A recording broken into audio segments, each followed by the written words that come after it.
বা কোনো তথ্য পেয়েছেন কিনা? না, আমি এমনি খবর নিয়েছি, আমি ঘুরি নাই। আমি জাস্ট একটু মায়ের খবর জিয়ারত করেছি আর একটু করে ইয়ে করেছি।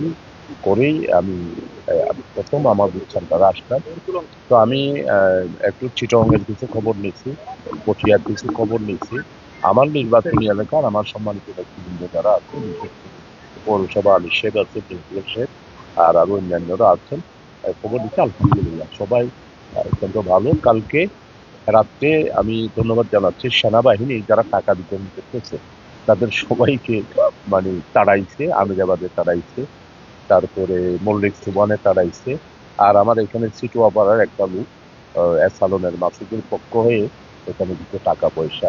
তো আপনারা তো সবাই জানেন এসালনের মাসুদ আমাকে নাকি এই নির্বাচনী এলাকা থেকে আমি যাতে করে জনগণের রায় পেয়ে বিজয়ী হতে না পারি এই জন্য সর্বশ্রেষ্ঠ সর্বশক্তি নিয়োগ করে সে নাকি কাজ করতে, অথচ সে আমার এখানে ভুটান না, সে হলো আনোয়ার ভুটান।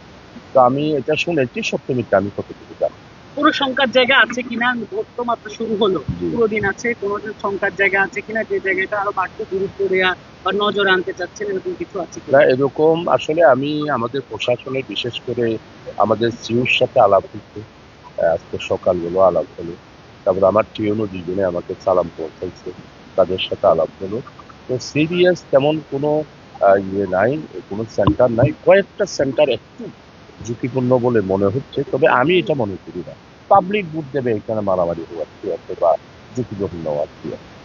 আপনার দলের আমির গতকালকে স্ট্যাটাস দিল যে লাইলাতুল গুজব, এরকম গুজব কি এখানে পেয়েছেন কিনা? না, আমার এখানে কোনো গুজব নাই। আমার আমির সাহেবের ওখানে থাকতে পারে, আমার এখানে গুজব নাই। আমরা সাতকানিয়া লোহাগাড়ার মানুষ তো আপনারা জানেন, আমরা ঐতিহাসিকভাবে হাজার বছরে শান্তশিষ্ট মানুষ। আচ্ছা, আপনি যদি আমাদের কেন্দ্রীয় পর্যায়ের নেতা, দিন শেষে ফলাফল যাই হবে, জামাত সেটিকে আসলে কিভাবে গ্রহণ করছে? আমি তো স্পষ্টভাবে বলতেছি, ফলাফল যাই হবে আমি সেটা আল্লাহর উপর ভরসা করে আমি সেটা মেনে নেব। আর আমি ফলাফল যেটা হবে সেটার ব্যাপারে আমি যেটা ফল হবে সেটার ব্যাপারে আমার নিজের পক্ষ থেকে স্টেটমেন্ট দেব। আপনি কেমন আশাবাদী? আমি আল্লাহর উপর